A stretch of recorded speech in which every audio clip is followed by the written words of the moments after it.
What's good with it, man? If it's Florida a wind, me boy. no more. Everybody that's all over the place. I'm excited to see y'all again. Another episode of Respect My Grind Live. We are all the way live. It feel like I'm halfway in water and halfway not in out of water. I don't know why I look half blue and half not, but hey man, salute to everybody that got us tuned in each and every Tuesday right here on Video Mix from 8 p.m. to 10 p.m. What can I say? I'm happy to be here again. It's still Black History Month. I gotta say that. I'm probably gonna say that all year because it doesn't matter about these little 28 days, man. I'm black all day, every day. I don't get this skin off, so I gotta represent. You know what I'm saying? Shout out to all the people that carry this melanin. You know what it is, man. It's a great responsibility, man. So, wear it proudly and do the right thing with this skin, man. And, this the skin that wins. You feel me? I do want to shout out to Florida Boy Entertainment, definitely, man. To our artist Seti Hendricks, man, doing his thing out there. Poppy Rose, the rest of the staff in Jacksonville, Atlanta, down here in South Florida, North Lauderdale. We definitely in the building.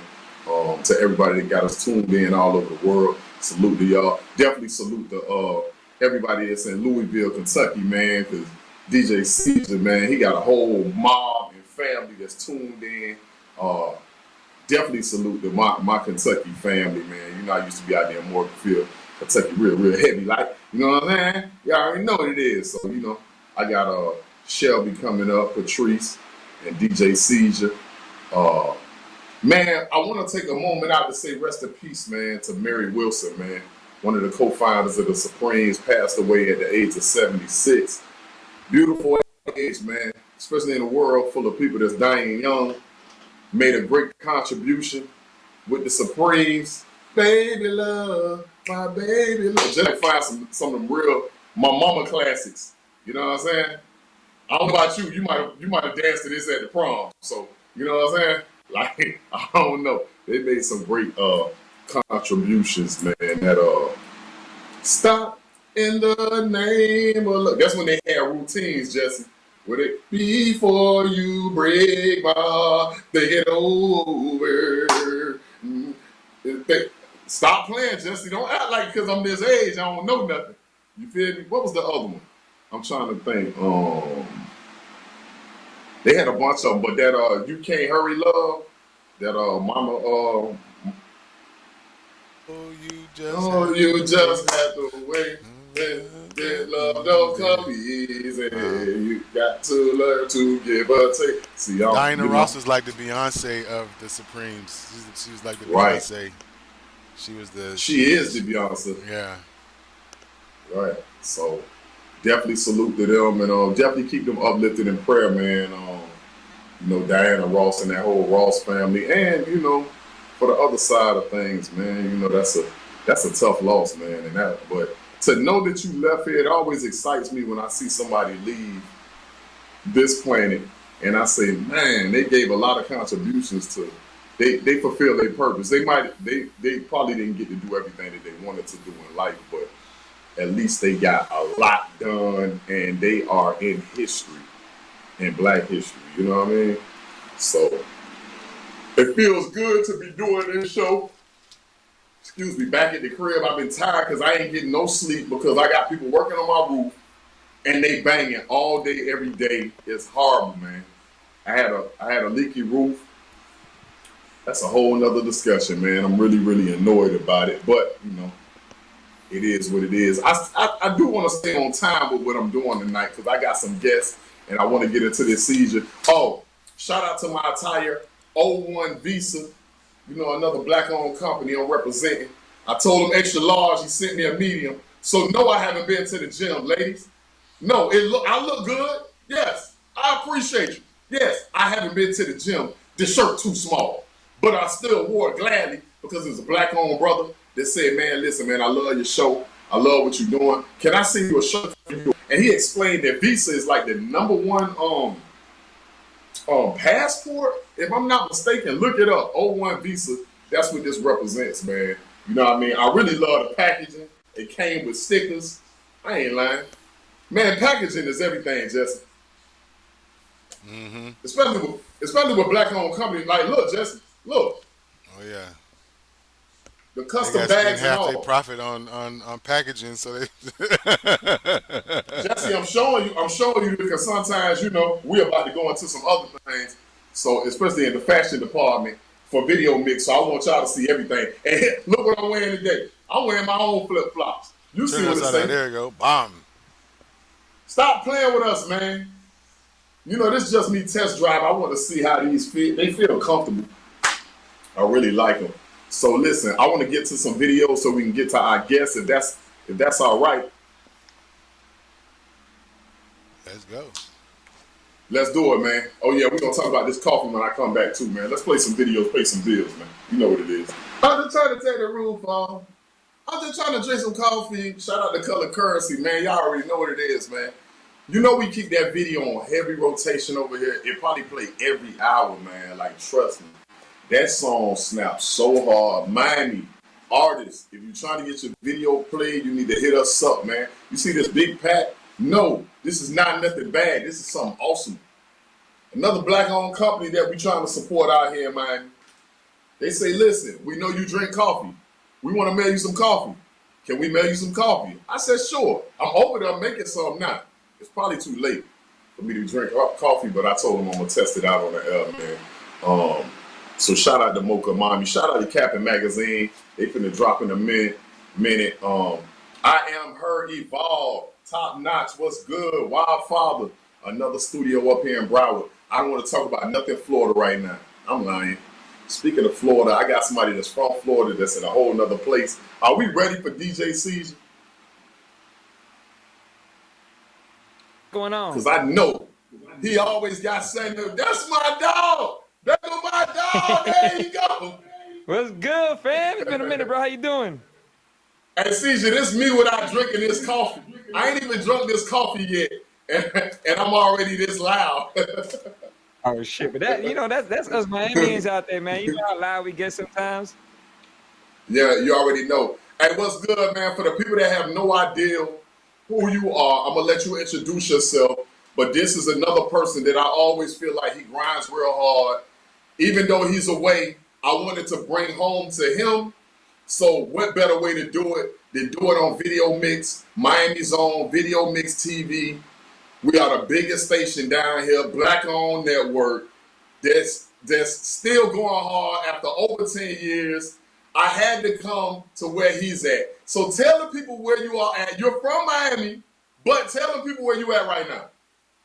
Facts. Yeah, I'm from Miami. I'm over here in Kentuckiana, Louisville. Well, actually, right now I'm more Indiana right now today in this show right here. But yeah, I'm living in Louisville now, so it's good to see this channel out here, man. I feel like you definitely brought Miami back. I'm over here watching the videos, and I'm like, damn, I know him. By the way, we also got Hugo Right. Diaz in the background.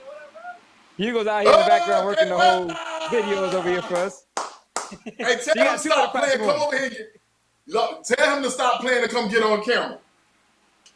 He's like, I ain't ready for He that got, right now. He's in his. hey, He's like, I'm in my boxes. I don't care about all that. Listen, that's a legend too. For those who don't know, you give a better rundown of Mister. He did everything from Pitbull to whoever you can name out of Miami. Tell them who you talking to in the background. Yeah, so this is my boy, my right hand man. He's the owner of Huge Music Studios. He's the reason why I'm actually out here in Louisville. He got me to come over here to run the studio with him. But behind the boys right now is Hugo Diaz, one half of the Diaz brothers. Like you said, he discovered Pitbull. He's worked with Lloyd Banks, Trina, Trick Daddy, Khaled, and so many more names. No, I said Lloyd Banks, right? I said that right? Yeah, and there's so many more names. Right. Daddy Yankee too as well. So there's a lot of artists that he's worked with. To this day, he tells me artists. I'm like, damn, I didn't know you worked with him. But yeah, man, he's got a Right. crazy catalog, and it's dope to be able to work with him. Me being a kid, growing up listening to a lot of songs that he's produced, and now working with him it's been a blessing. Right. But then he chose you for a reason, not because you just some little scrub, man. You made a very huge impact here in Miami, especially with the underdogs and the grinders that's trying to get from one level to the next. So talk about that and just give a little bio right quick. All right, so yeah, I grew up in Miami, raised my whole life in Miami. I started off by working with, a group and trying to put, rap groups together, because my thing was always, trying to be that guy that just brings everybody together in a room and just starts working. From there, I was doing Right. parties, and it just came to me to be a DJ. Started DJing when I was in high school. Put in a lot of grind. Went to Full Sail to learn how to engineer.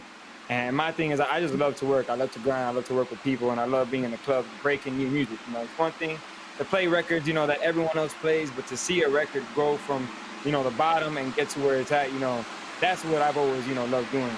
So from there, I ended up with Coast to Coast Mixtapes, DJing all their events and all their showcases. That's where I met Bigger Rankin. He brought me into touring and DJs, gave me about 4 Diamond Awards, and started connecting me with all the major artists that he had, whether it be Wild Fanucci, Moneybagg Yo, Snooty Wild, and so many other artists.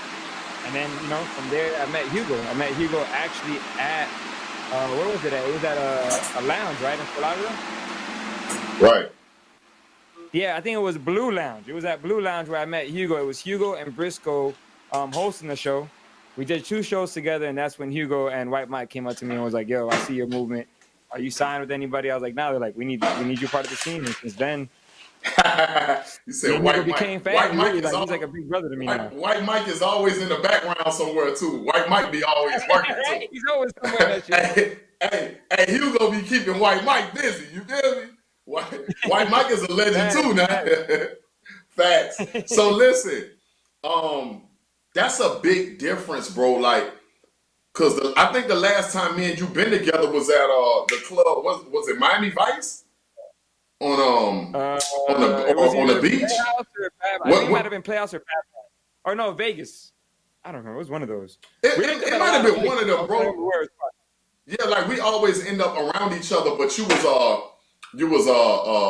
DJing for the spot with the coast to coast situation and just giving very very critical layouts for the artists and being very honest with them, which I like watching you work too, man. Like, cause sometimes it's an art to this, it's a talent to this. You can't just like just pick up a mic and just do what you do, man. Like, so I always try to give honor to a lot of DJs, man. Every other week, Video Mix and we always try to highlight a DJ. And I was like, man, you've been on my list for a minute.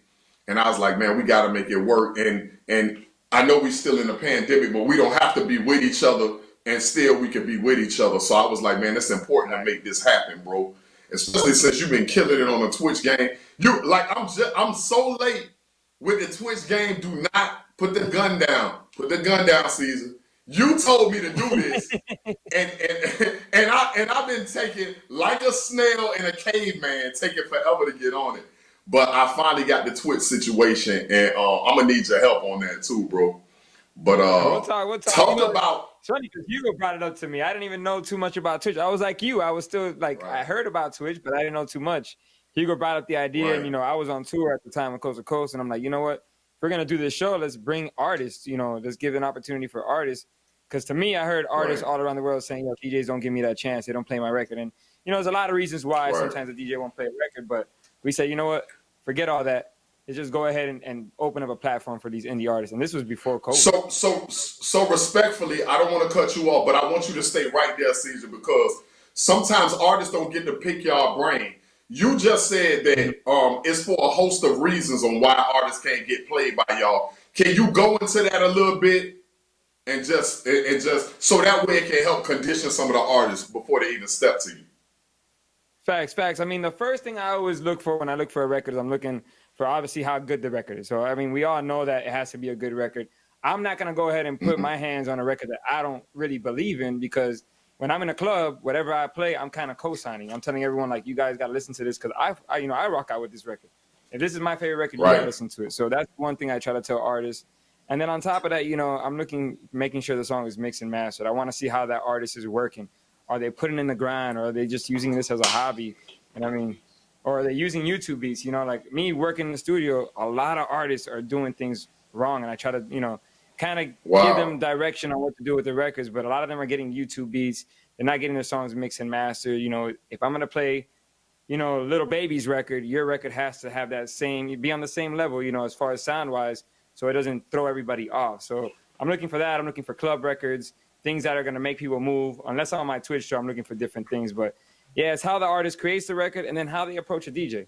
I think it's very, very Right. important to build a relationship instead of going to an artist or going to a DJ and saying, "Hey, play my record," and then leaving and never talking to that DJ again. I play a lot of your records, even though I'm Right. a huge fan of what you and did in the career over in Miami. Obviously, I was always showing love to you because I love the records, but we build a Right. relationship, and that's why whenever you came up to me, I was Right. like, "Hell yeah, I'm playing the record," because we have an Right. actual relationship that's beyond just, "Hey, Right. play my record," because DJs are not robots. We're normal people. We Right. got feelings. I mean, we want to get that love. We want artists to show support, come to the club, vibe out with us, even if it's for 5, 10 minutes. Just show face. Hey, C's, I'm here just to show you love, not just, "Hey, Caesar, Right. play my record." So Right. those are Is a that couple of things that I like to tell artists. I like that too. You giving so much diamonds and jewels, bro. Um, because you're in the studio atmosphere, in the production side of things. Let me ask you this. You said something about the production. What if an artist doesn't have like the budget, or he's working at Publix or Popeyes, and he has the talent and he is getting the YouTube beats? How long should he be doing that? Should he transition to start reaching out to producers? Talk about that and what they should be doing. Facts. I mean, I don't think there's anything wrong with the YouTube beat. If you're just trying to see if that record's gonna work. So a lot of artists will come. I Mm, even had major artists, not major artists, but artists that just recently got signed, come to the studio, grab a YouTube beat, but then when they record, they make sure to tell me, "Hey, Seizure, send me his information. I need his YouTube link. I need the information for the producer." And if the record they right, feel like it is a go, they should push that record. Then that's where the kind of the money gets behind it. And nowadays, most of the times, an artist can at least lease a beat for $30 to $50 and then push that right, record. And if it continues to grow, then you see a movement, you're seeing money coming in. Then you want to think about, actually buying the beat and owning the beat, exclusively. But it's not a problem with the YouTube.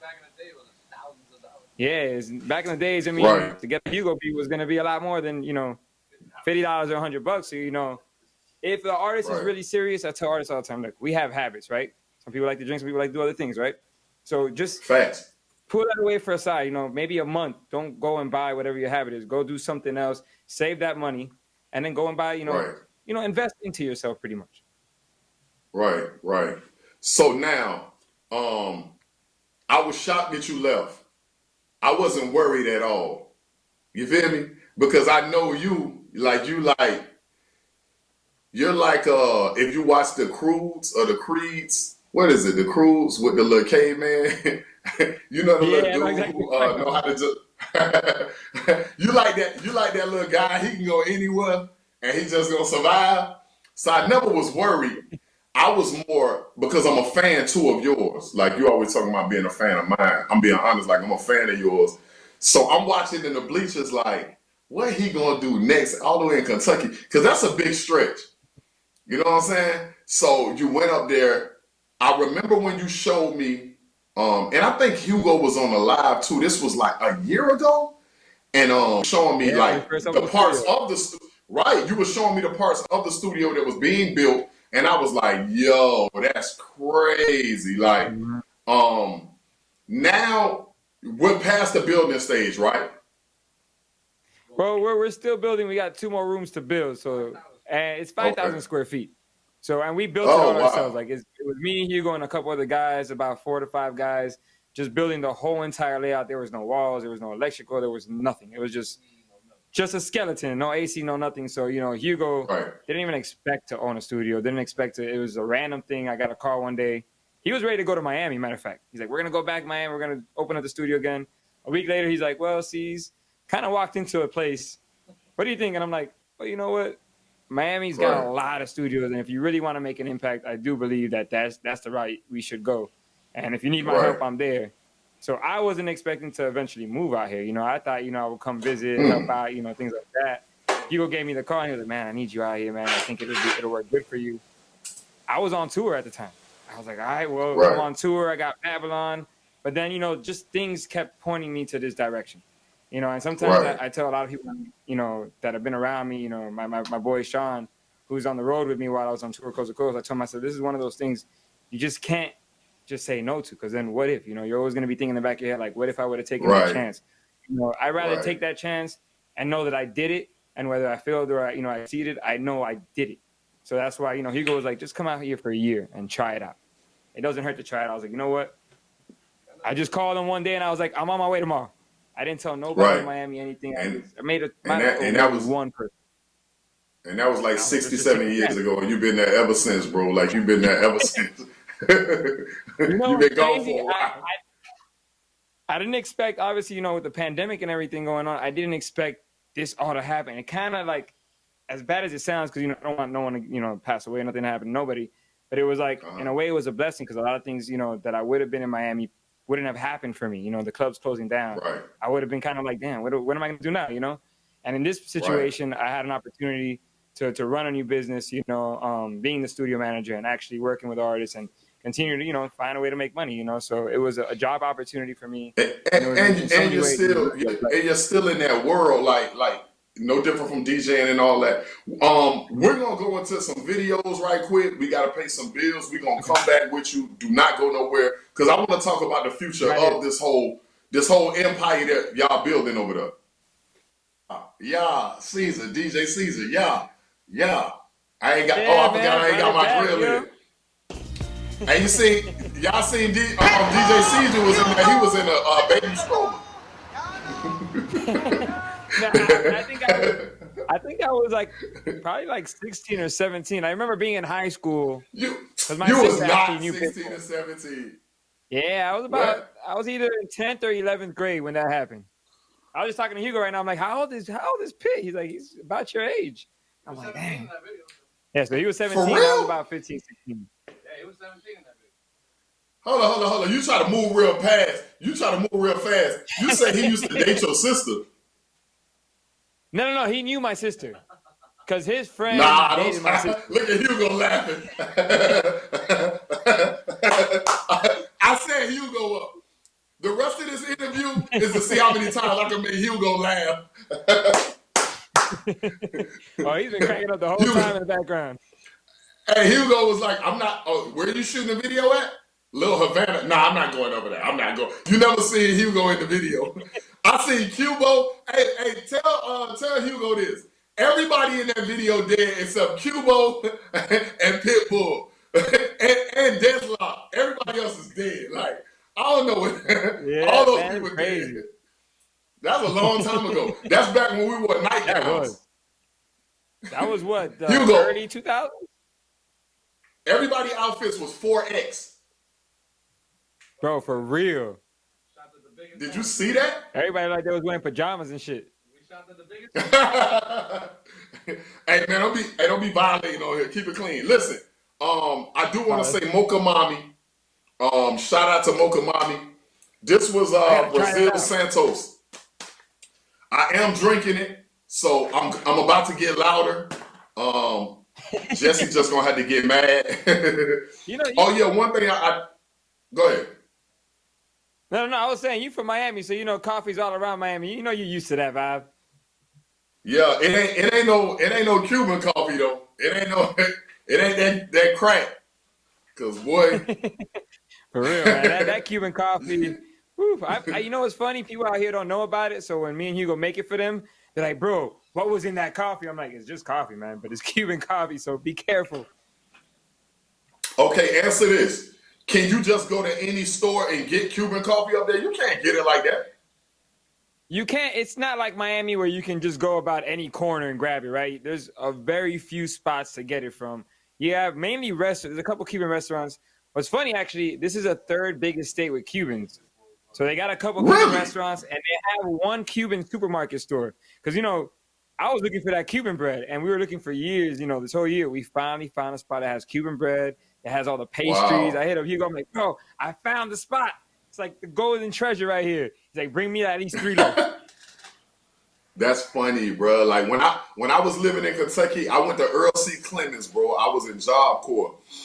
I was trying to get out of trouble in Miami. Moved to Kentucky. I was there for almost 2 years.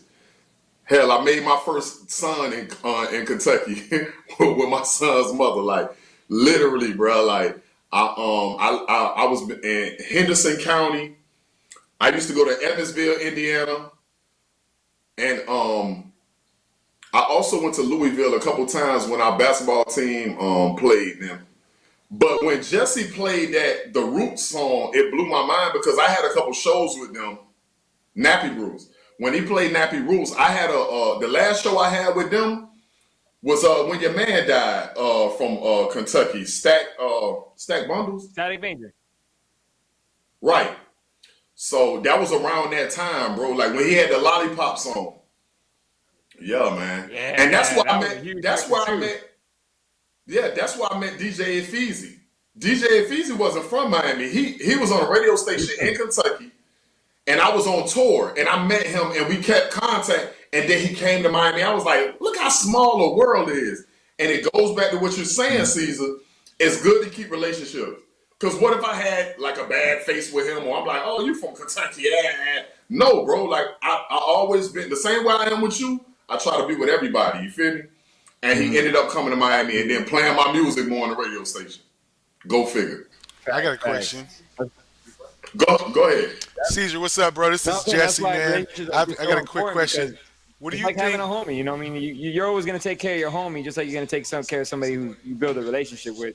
So I love building relationships in this industry. It takes Jesse you so wants much to ask you a further. question. Quick Go ahead. question, bro. Since we kind of pivoted to talking about radio, what do you think terrestrial radio has to do to remain relevant as the way people are consuming music continues to change? What does local radio have to do to remain relevant?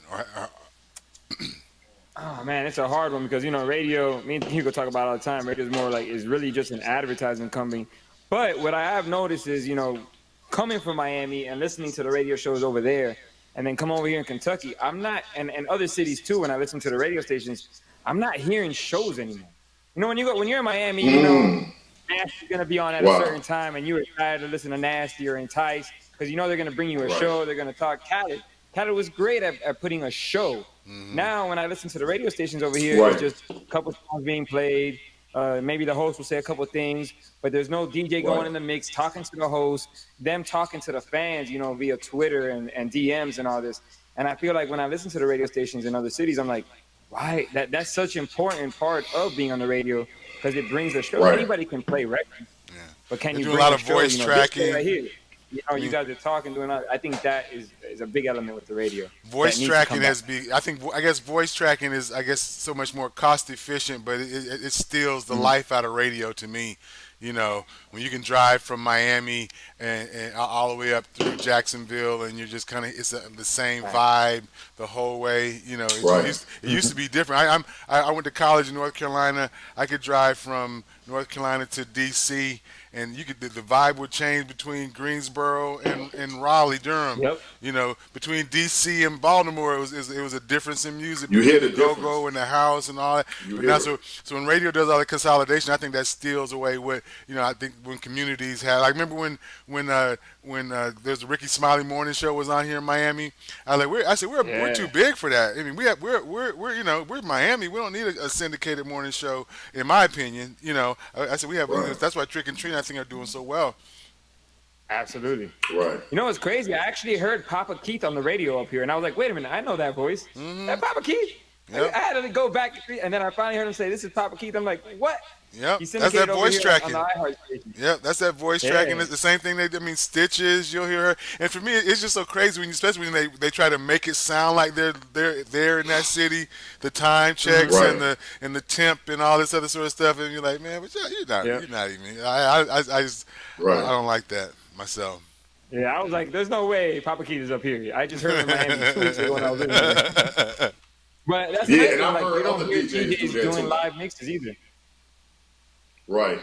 I used to think that until DJ Nasty broke that down for me, and I was like, really? Yeah. He was like, it ain't too many DJs. He was like, I actually DJ live, and being at the station, and I'm up there like sometimes with Entice or like CJ Hercules, and like you see that but not all stations they get their mix done, they email it in, and I'm like, wait, what?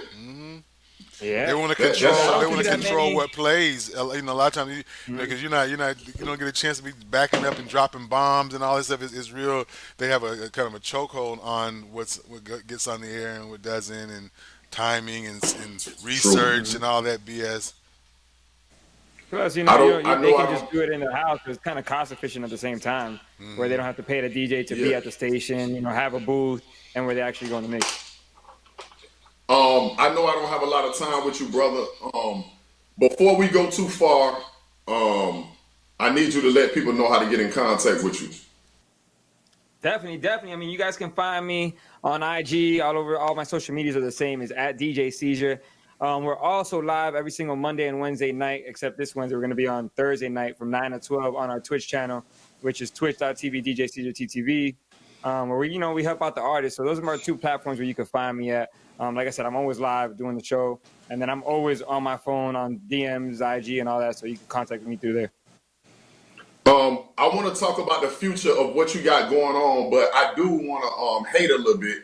I don't usually hate on my guests, but listen, don't come on my show on a spaceship because that's just rude. Like I know Hugo put you up to it and got y'all a little UFO and you got all this stuff going on and this is the first person I ever interviewed that ain't on Earth right now. Like Seizure is so extra, bro. He left Miami. This man is in a whole spaceship. I seen an alien on the side. You got something for you. man, and you doing too much. And my background look. Oh, bro, this the last time you'll ever be on my show, bro. Cause you know what? The man just the man committed suicide by way of bomb. Like, don't be doing that, bro. Like, don't blow yourself on, but it sends a bad message to my listeners and my viewers. You feel me? You dropping bombs on yourself. Hey, but yeah, hey, real talk, all jokes aside, man. Again, I want to say I'm very proud of you, bro. Like, to watch the evolution of Seizure, man, I'm really, really excited to see what's about to come.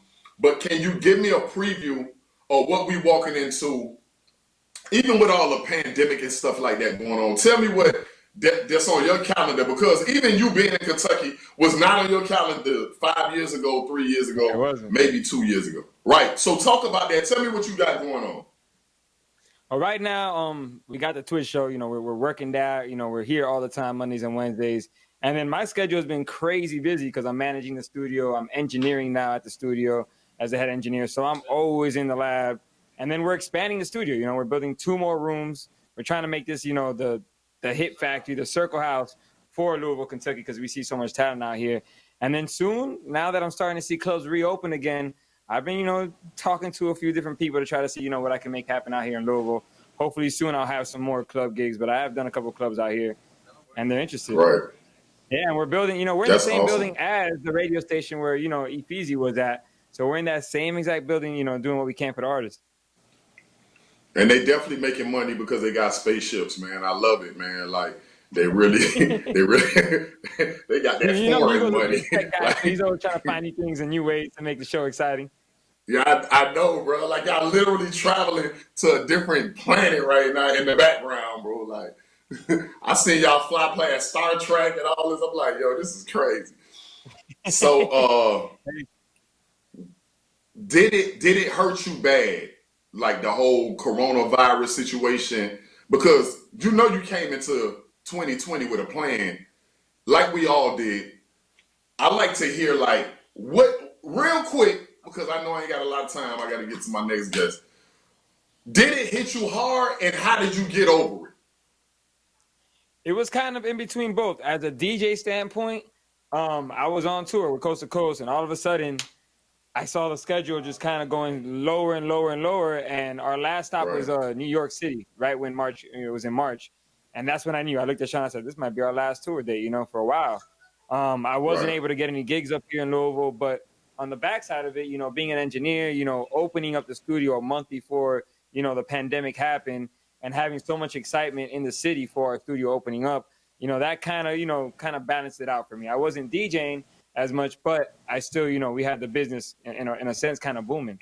A lot of artists from everywhere in Louisville and Lexington were coming to our studio. So in a sense, that's why I said if I would have been in Miami, it would have probably hurt me a lot more because I was just being a DJ over there.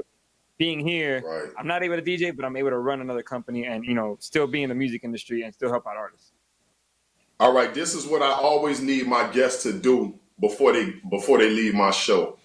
There's a young DJ out there. He's probably 11. He's 12, 13. He just got a laptop for Christmas. Um, Give him some advice right quick, man. That's the younger version of DJ Seizure. He probably gonna take your job, and Hugo's probably gonna hire him. But at least give him some Hey, advice listen, I'm before with he it. takes your job. Anything to help out the youth, man. Any real talk, anything to help out the youth. But yeah, the best thing I could say, man, is just grind hard. Don't take no for anything. You know what I mean? Just keep working at it, keep grinding, practice. Spend a lot of hours putting your catalog together, stay organized, and just be humble. And understand this is a business. So find a DJ that you like. You know what I mean, and have him mentor you. You know what I mean, learn from other DJs. Right. And with the pandemic happening, just stay behind those boards and keep working because the more practice you have, the better you're going to get. And now, being able to get on all these channels and networks, just showcase your talent. Someone's going to see it. Someone's going to see you on IG, if you consistently put out, your stuff on IG. Hey, man, I appreciate your time. Before you get up out of here, again, tell the people how to get in contact with you, brother. Definitely. First of all, thank you for having us out here, man. It was really an honor. It was good to see you again, too. I feel like I'm back in Miami. But yeah, you guys can follow me Right. at DJ Seizure. That's my handle for everything: IG, Twitter, TikTok. Everything is right there. I'm mainly on IG, so if you guys want to hit me up, just find me on there. Man, we an extension to the family, bro, and an extension to y'all movement. So please, bro, no animals on my show. You doing too much. Come on, bro. Like, dog, we ain't even got that kind of insurance, I don't bro. even know what happened. Hey, man, I'm going to let you go, man. Keep doing your thing, and we're going to be in contact, brother.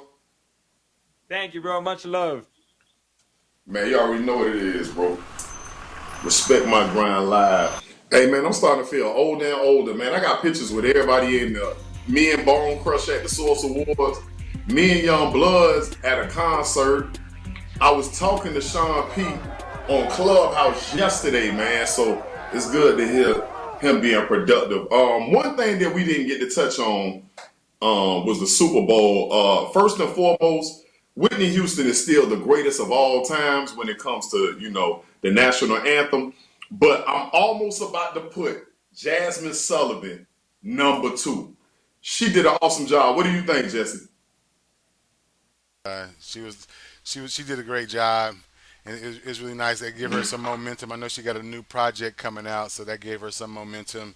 So that was really nice. Right. How Her about and the weekend Eric though? Church, man. Yeah, the whole weekend was crazy, man. Like it was. I'm nervous because I feel like it's gonna be a super spreader of it. I seen people fighting and jumping on cars, and they was acting like you and all Yeah, the Ybor City like you. yeah, and they were just yelling because that was the thing they want people around yelling and celebrating like that because that's Right. the exact thing they want folks doing, and they were like they didn't care. that we won the Super Bowl, man. So that was wild. I can't see where the $7 million went into the I weekend's don't see performance it. though. Unless that car in the If beginning, unless that car was part of the production budget, I didn't really see how it was listen, $7 million. listen, when they said that, the first rumor was, yeah, shout out to Raymond, shout out to everybody on my Instagram live talking to me. But when the first rumor was he spent $1 million of his own money, I was like, oh, okay, I can see that. They make a lot of money, especially him. Like he done probably made all that on touring, you know what I mean, in 1 month. So I could see that. But then when I saw it, and then it was like, no, it was $7 million. I say, wait, what? I was like, where? I was like, were those special futuristic light bulbs or something like that?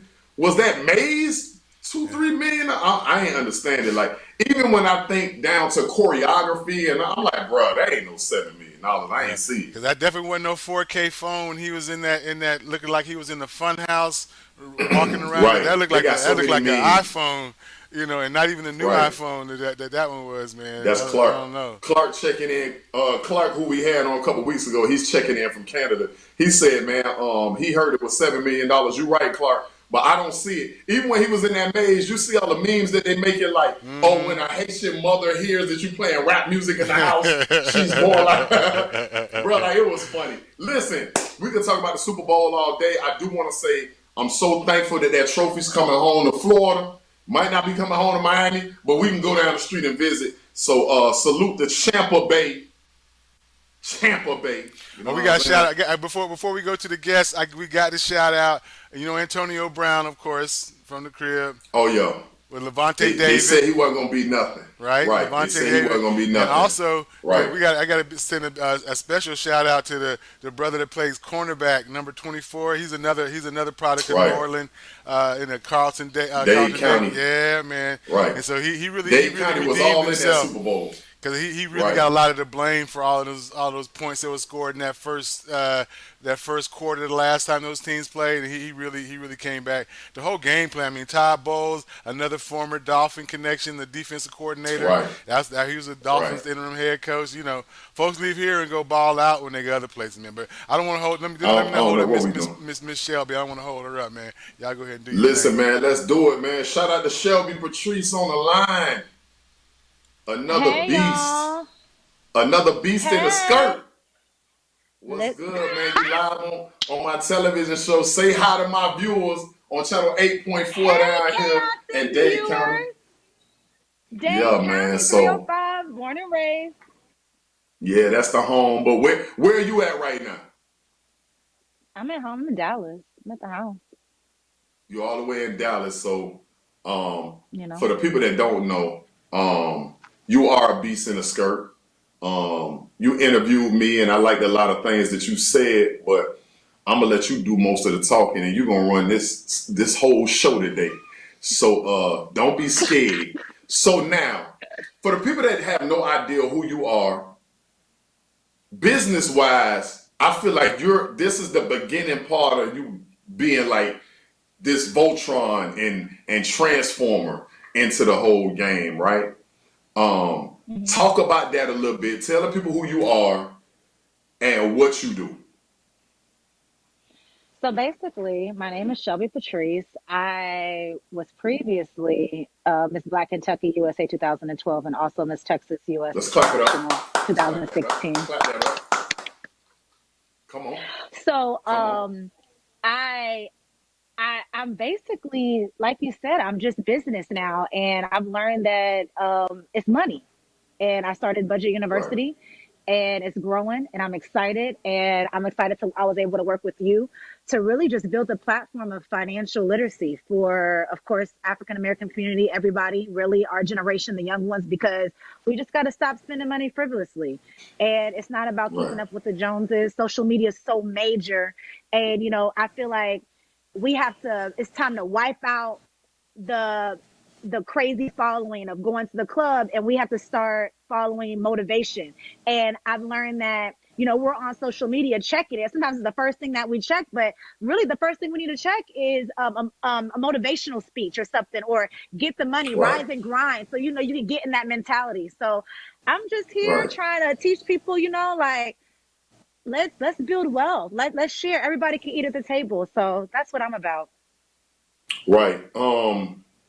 So far, I know I've been on your show, but you've had people like Fat Joe on your show, a couple heavy hitters. What is that like for you so far, especially being new with Budget University? Talk about that. First of all, it's a blessing. But I've learned that you meet so many people, and it taught me to never burn my bridges. And I was previously a flight attendant, and all Right. the people that I have interviewed, I had on flights. I had you on a flight. And Right. you talk to people and you grow. And when I had conversations and I flew with Joe, we conversed, and he was like, you gotta think out the box, you gotta do this, where are you from? And I'm just like trying to think bigger now, and to be Right. able to reach out to him directly, and he's like, yeah, let's do it, taught me what I'm doing is right. I'm walking in my purpose, because the fact that he can give back, I was like, I'm gonna keep going. So I kept going, I kept Right. reaching out, and being able to interview Fat Joe, being able to interview Karan Joseph Riley, being able to interview, oh my gosh, the list goes on and on. Daryl Reed, Michelle Carter, gold African American, gold Olympic like medalists, being able to interview congresswomen.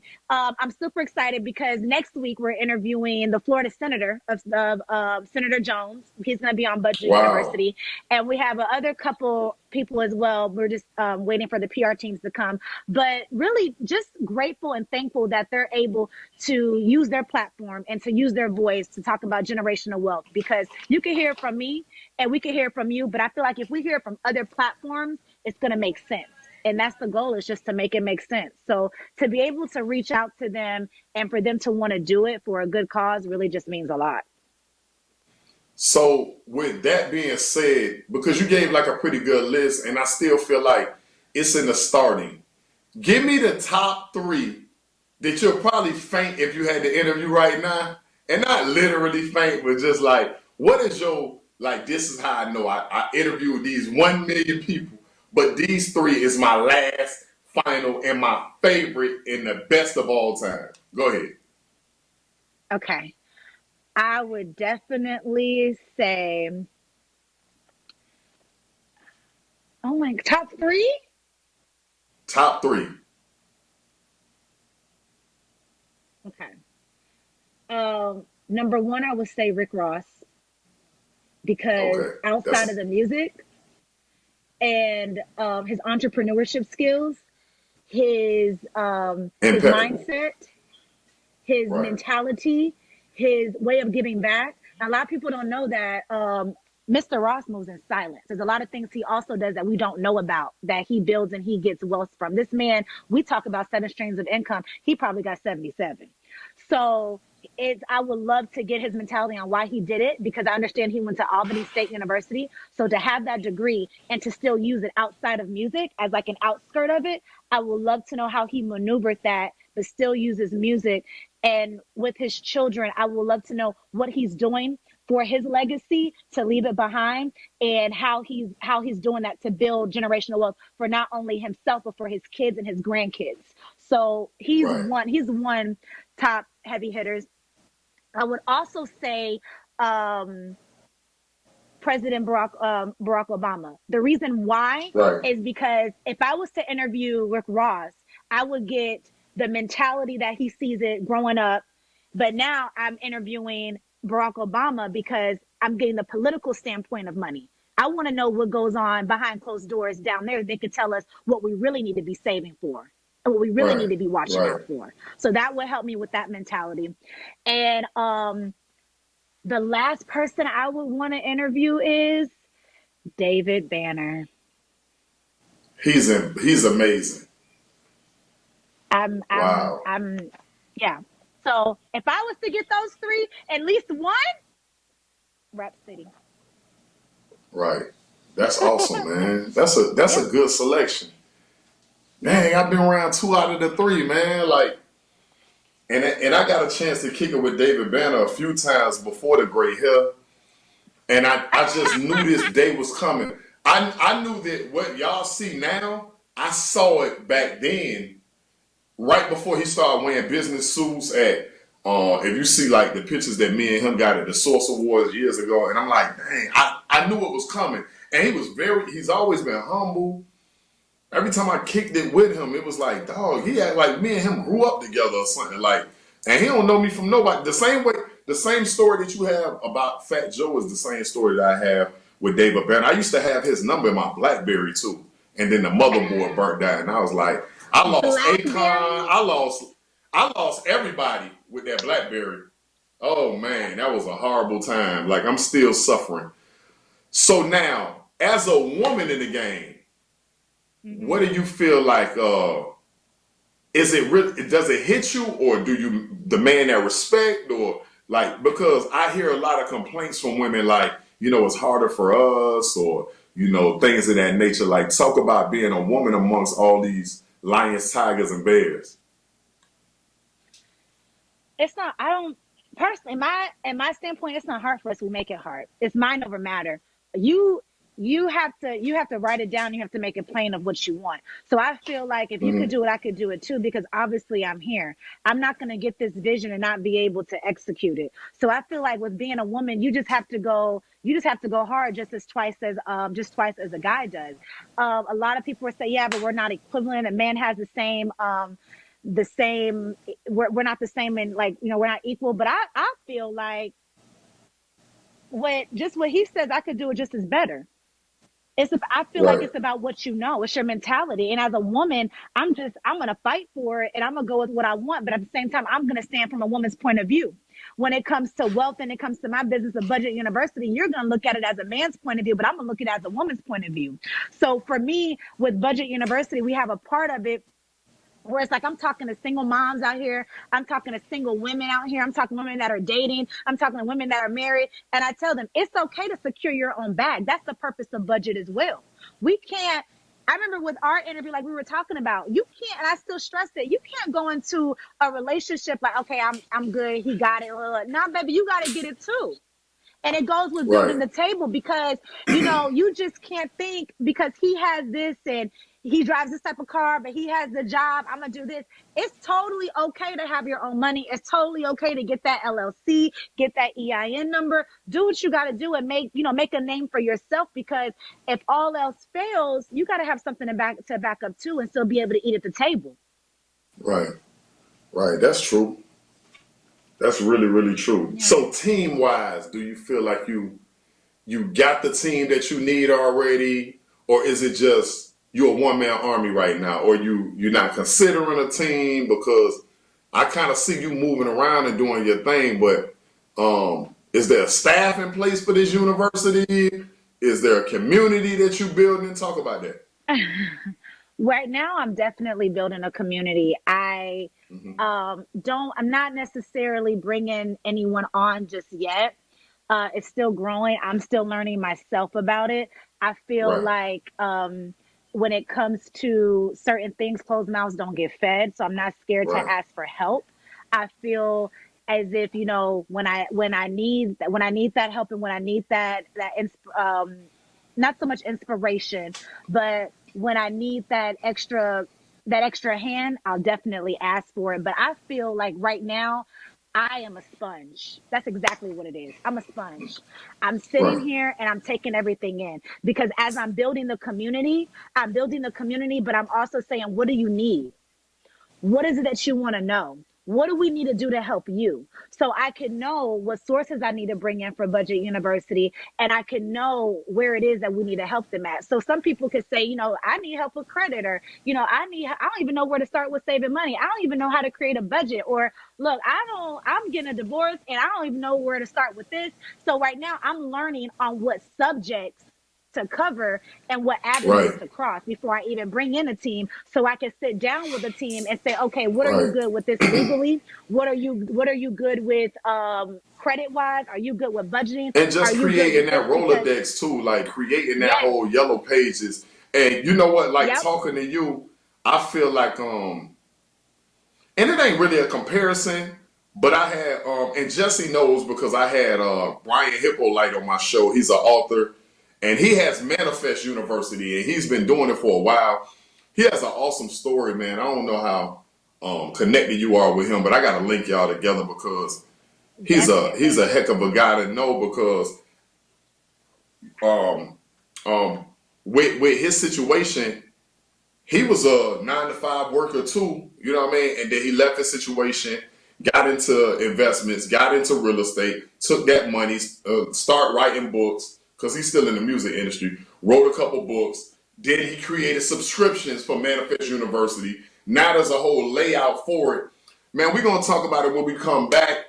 We're gonna play some videos. We're gonna get into all that, and then I want you to go a little bit deeper, just a little bit deeper. You know what I mean about the Let's go future deeper. for the university. So let's get to it, Jesse. Really?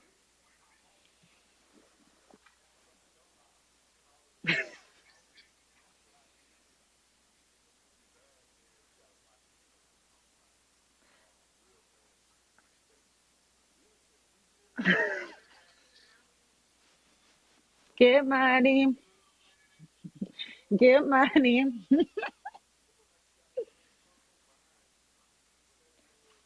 This is a no, this is a pillow.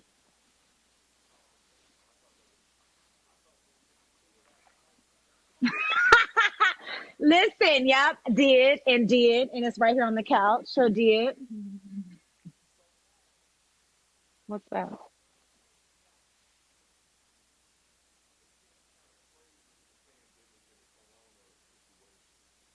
To Yep. get people's view on that because it's affecting us all differently. And we spoke about this before, like in Dallas is like super crazy. In Florida, our Mhm. stats is crazy. So Mhm. now, how is it affecting you business wise? Has it made it better or worse for you? Amazing, better, amazing, better, spectacular, immaculate. Because COVID hit people financially in a way that they never thought they were going to get hit. Right. So a lot of people are getting laid off. A lot of people are hit with the, unfortunately foreclosures, evictions, having to pull out of their 401k. Like, dang, I didn't have an emergency savings fund. I didn't think this was going to happen to me. My job's laying this off. So people are coming over to budget with questions Mm, like, how do I start an emergency savings fund? What's a quick way to get money? Who's hiring? How can I do a remote job? How much can I pull out of my 401k and try to avoid a penalty? And I'm just like, bring on the questions because we're teaching ourselves now. So right. for me, it's helping budget like crazy to the point where I'm like, okay, what I'm gonna do is I'm building this. So with all these questions, like I told you, I'm a sponge. I'm keeping it in. Budget's Right. website activity is hitting thousand hits a day, and I love it. The activity Wow. on the Facebook website is going crazy. So now I'm working with my designers, and I'm like, we're gonna start a subscription. So in about a month or so, we're doing a launch for Budget University, and it's the website launch, and it's gonna be a subscription. And if you subscribe now, you get a discount, 50% off. But it's gonna teach you about life insurance, real estate, basic banking, savings, um, and retirement. So everything is going to be custom to your lifestyle and how you get paid and what you can do. So God forbid COVID happens again, you won't be back in the same situation that you were because you're going to have Right. Budget University behind you teaching you. And the purpose of Budget University is that it's a university, so it's going to teach you. So then you can cut us off and be like, Shelby, I don't need you no more because now you can take all that information with you. And if something Right. happens, you can go back and you can be like, I learned how to fix my credit. I learned how to budget. I got budget sheets. I got this. So we're doing everything and we're getting all that together so we can learn and we can start saving our money Um, and we can know that if a rainy day happens, we good. Do you think it's because some people are embarrassed about their financial situation, whether it be their credit history or the fact that they don't save or even what they have in their bank account, in which they're slow to get advice or help from other people? I wouldn't so much say embarrassed, but I would definitely say that a lot of majority people, unfortunately, 80% of the people at budget just didn't know we were never educated. Oh, So it comes to everybody's, a lot of people, not everybody, a lot of people are oblivious. right. Shelby, I didn't know, or I didn't know that.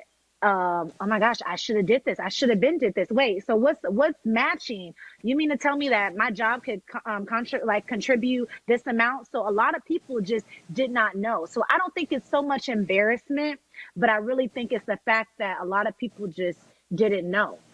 Some people are embarrassed to ask. So budget, I do get lots of emails. I check them daily and I'll ask them in the group for people anonymously. And then I have a lot of financial, like investors, analysts, um, coordinators, financial attorneys that will answer questions for people. And they're like, thanks, Shelby, I got my answer. And we just help each other out. That's awesome. Awesome, man. Um, you have these streams of income. What are Mhm. some that you're like, because you was doing the flight attendant thing, like what are some now that you're like, okay, I'm doing this, this, and this, or is it strictly budget university? I'm trying to get some clarity. So I'm blessed. I'm still getting paid from American. I'm doing my budget university thing. And I was able to be fortunate enough to sign with also a consulting agency that picked up that saw my projects, and we're working on some other stuff.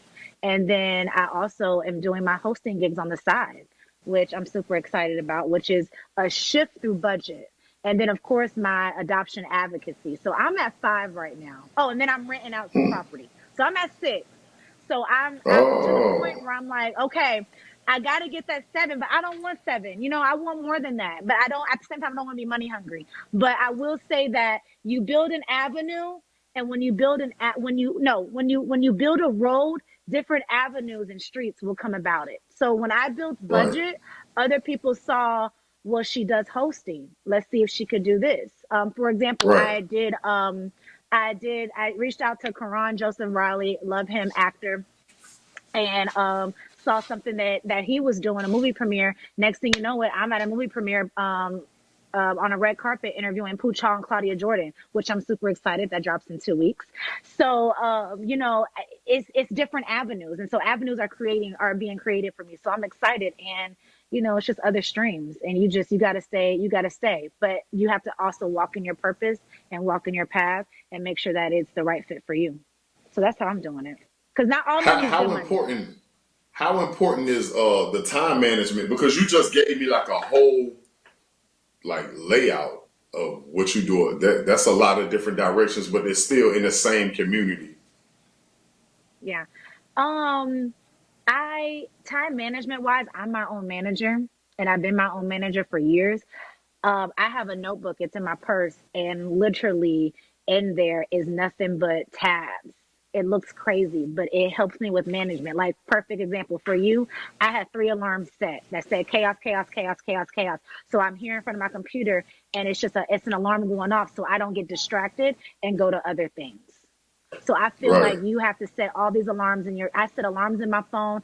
I write stuff down. I keep a tab. I have a calendar in my office. So for me, it's all about time management, but you also have to let things flow and go together. Wow. Because Mhm. I see a lot of people that try to do the entrepreneurship world, but then some people don't understand how much it's easy to get distracted for one. Because when you're on somebody 9 to 5, they're controlling how you move. Yeah. But then when you're home alone, it's like it's easy to get tired and you're like, oh, I'm gonna take a nap. I want to watch this TV show. I want to jump on Clubhouse for 7 hours. You know what I mean? So that time management is very, very important. It Um, is. for and I know we don't have a lot of time. For the little girl that's 14 years old, 16 years old, 13 years old, she's looking at you, and now you're her version of Michelle Obama. I need you to Hmm. have like a one-on-one with her, look in that camera, talk to her. Don't worry about Jesse. Don't worry about me. Don't worry about nobody else. But that little girl that's saying she wants to do it, but she don't know what to do. Give her a short little bit of advice. I would definitely tell this beautiful little girl that you can't listen. You have to jar up your fear, because if you listen to your fear, you're gonna grow up and you're gonna have that doubt of I shoulda, I coulda, and I woulda. So you have to take the leap. You have to do what your heart is telling you to do. From there, I would also tell that little girl that no matter what, no matter how many no's you get, I don't care if you get 12, 25, 30, or 105 no's.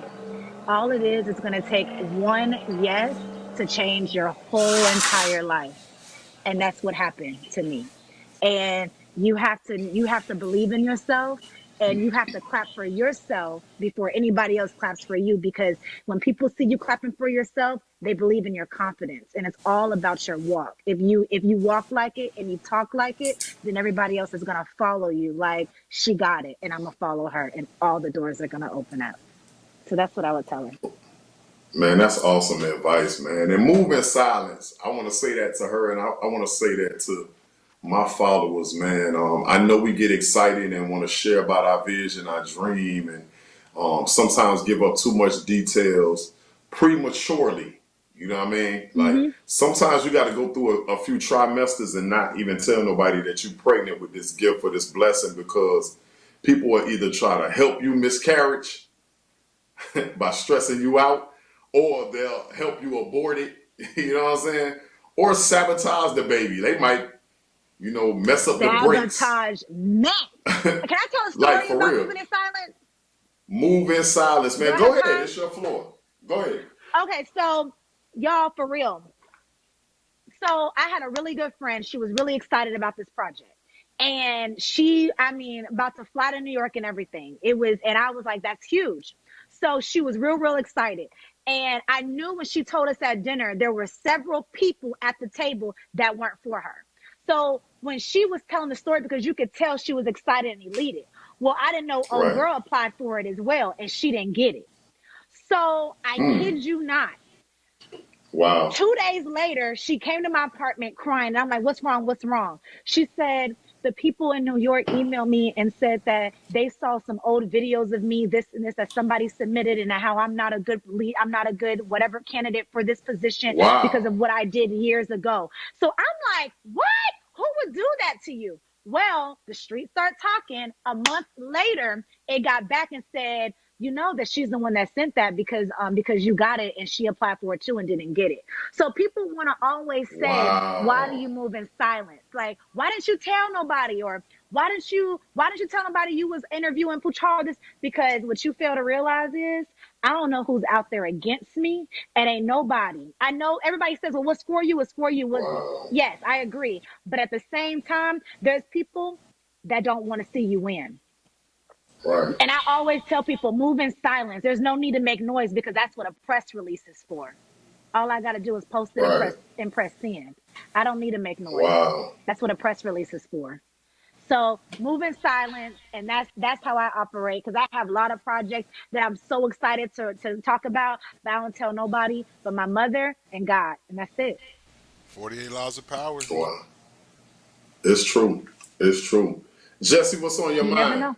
You you got the dean with you right now, the dean of Budget University. What questions you got for her? Right now I pivoted actually earlier last year myself, and that this pandemic has actually been better for my business as well, which has been a real blessing. The thing that I just found really strange is like this is that rainy day that you've been hearing about your whole life, and it's finally came upon us, and so many people are not prepared. So Yeah. many. Right. Okay, there's so many families that are living almost week to week, let alone check to check. So it's man, it's sobering to see, because when you see these lines of people that need Mm-hmm. food and all that stuff, it is really really very very sobering. 'Cause even myself, right now I decided that there's some moves I wanted to make. I said, well, you know what? Maybe let me pause for a second, because I don't want to. I'm not sure if I really want to embrace a risk when it comes to Yeah. to come to the cash that I need to have on hand, and Right. and, and that sort of thing. So it's a very interesting time, and it just seems like so much in our country was not is like a facade. It seemed like the things that you're like it's like when you watch the Capitol invasion, and then people just knocking them Right. windows out with nothing, like little Twinkies. They knocking windows out. I was like, man, I thought that was marble. I thought that was glass. It was impenetrable Right. Right. and everything. I'm like, wow, is this real? So yeah, it's just a really really strange time for me right now. But one of the questions I wanted, I guess I have a question wrapped in a comment. But Of what's your course. what's your opinion about Bitcoin? Or cryptocurrency, more Woo! specifically cryptocurrency. What's your opinion on that? Would you in this today, would you rather have the Bitcoin investment, or would you rather have land? Personally, land. Because I'm going to go with what is in demand right now. And from reading, I've been reading about, honestly, Bitcoin and crypto. I've been reading about it, and Budget's been going crazy with all the questions and answering. And I'm listening. I'm like, all right, I mean, whatever. But I always tell people, don't go into something that you don't know of, because you're gonna lose money. Right.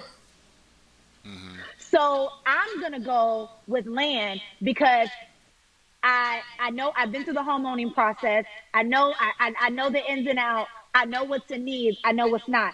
And I know these interest rates are looking at 2 point something percent. And I know that people are getting these bonuses, and people are saving a lot. Some people are like, you mean to tell me that I can people are focused on fixing their credit or whatever the case is, but they're also seeing that you only need a 640 to do the FHA loan, and all I got put down is Wow. 3,000, Right. and I'm getting Right. 2% interest rate. So think about it. That, to me, that's the easy go. And then you got people that can't stay in the dorms anymore because of COVID. So to be honest, I wouldn't mind renting out an apartment because I know it's about to go to a college student that can pay the Right. mortgage itself. So I can just go ahead and get that passive. And then while I get that passive, I can study up on Bitcoin and all the stocks and all that crypto that's going on. And then I can put half of that in it and then do whatever else I want and invest the rest. And then equity's Right. going up like crazy. So if I really wanted to as well, I could pull from my equity if it's a new build house, especially, or if I did some renovations, I could pull that, split that in three, invest some of it, save some of it, stocks the other of it. So I would go the real estate it. But Okay. that's just my thing. Right. And everybody coming up with different audibles, man. It's exciting me more, like, because just know I've been talking about Clubhouse every day, like just to even watch the whole stock game. Like sometimes I get up in the morning and I look at the room that I'm in, stock and coffee, and these black guys room the black market or something like that. And some of the stuff that I don't know, man, I used to go to YouTube and Google. Now I just go to Clubhouse. Like even down to this shirt. Like every week, I'm getting 2 or 3 shirts from Clubhouse because different black-owned companies are like just mailing me stuff because I'm in the fashion rooms for a couple hours, and I get them to do product placement. Sometimes I'm in the video rooms. It's just like what you're saying. Like there's different ways to be a sponge now. So I can't press that enough to my followers, man. Keep being a sponge, keep learning, keep absorbing this knowledge, man, and find it wherever you find it. But keep looking for new ways to find it also, man, and be strategic. Yeah. I say that every week on my show. Definitely be strategic, man. But man, we don't have a lot of time. You gave a lot of jewels today. I hope it blessed somebody. For those that have no idea how to get in contact with you, let them know how to get in contact with you right quick. Yeah, you can get in contact with me via email, which is shelbypatrice1@gmail.com, or info@budget-university.com.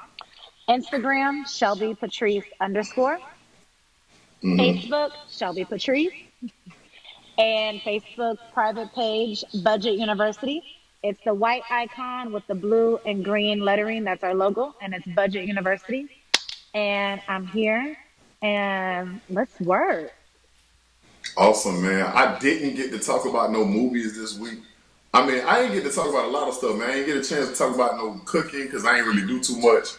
I've been like breaking a lot of rules with fast food and stuff like that. Shame on me. Shame on me.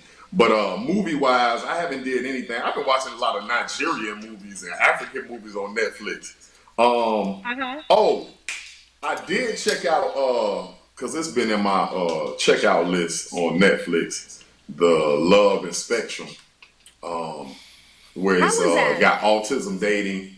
It was interesting, and I think because my 7-year-old is autistic, sometimes I be trying to see what I'm gonna be dealing with when he in his teens or a little bit older. And it was interesting how a lot of autistic people do not date because those issues, and it's hard to kind of it's hard to line them up with somebody that they're compatible with because some of them have meltdowns and they require so much. It's hard to line them up. It's like I don't want to compare autistic people to animals, because that's gonna make people try to murder me.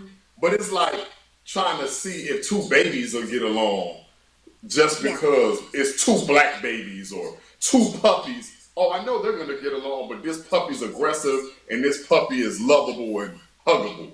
You know what I mean? Like it's hard to like really line up autistic people because of that. But it's been interesting to watch, man, because education wise, some of them are so far ahead because they may have Asperger's, and because they're older,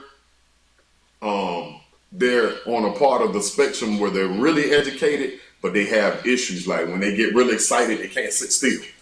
It's like, you know what I Yeah. mean? And some of them have ADHD along with it.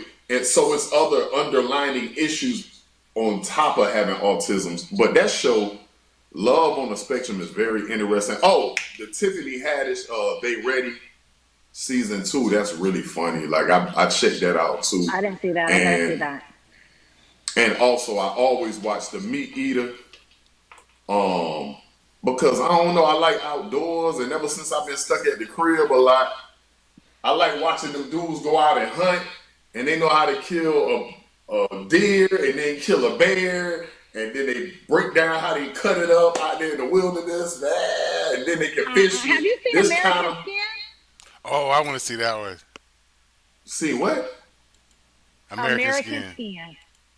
Oh yeah, that's crazy. I haven't, but I know about it. I know Watch about it. it. Yeah, I Watch gotta that check one. And that then out. there's It's another one. Which one? It's the boy where he's in jail. His dad, and he sees his dad in jail. I would have to know the name because Um, I'm flooded with so many different things I need to binge watch, it's good. and, Hey, if and y'all I'm get a That still chance, and movie I'm is good. go back and watch this movie Huh? called White Man's Burden. You ever heard of that movie, White Man's Burden? I'm It's writing John, it down I right gotta it's, get now. that it's one. it's John Travolta and oh man, I forget the Harry Belafonte and John I'm Okay. gonna Travolta. check A it. real odd combination, but it's the whole racial dynamic is flipped in the movie. So it's really really really interesting. You gotta check it. Man, man, listen, Sounds man, good. I appreciate y'all viewers. Again, I want to say, Mocha Mommy, I appreciate the coffee. This is a lot of coffee too. I feel like it's a whole brick out here in these streets. I feel like You got I some feel for like your this came from the clubhouse dispensary. talk. Yeah, man, this was a real good one too. Brazil Santos, man. So shout out to that. Shout out again to O1 Visa, man. I like the shirt. Give me an extra large, cause this look like this belonged to Shelby.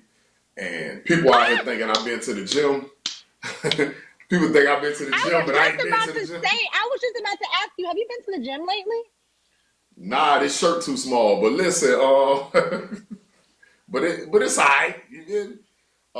Definitely, it's always a pleasure to be in your presence. I've known you for 100 years, but luckily I got to watch the evolution of you. So you growing up to be something that blind people can be proud of. You feel me?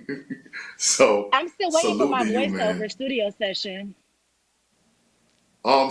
Soon. You see what I'm doing? I got a lot Mhm. going on, man. Don't stress me out on my show. You heard me? I got a button I can hit to send you up out of here. You feel me? No, Hey, so you man, said the floor is mine. yeah, not no more because it's coming to the credits time. So yeah, man, definitely, man. I appreciate you making time in your busy schedule, man, to put that knowledge out there because sometimes it always blows my mind since I've been on this channel, how many people that end up seeing me somewhere and be like, yo, da da da da da, or when you did that episode about this and blah blah blah, like, so you just never know where these words fall at, man. That's the exciting part about doing segments like these. So again, I thank you. We about to go to some videos, get up out of here, man, and man, we out of here, man. Respect My Grind live each and every Tuesday, 8 p.m., man. Thank you, Chaos. I appreciate it. Bye, Bye.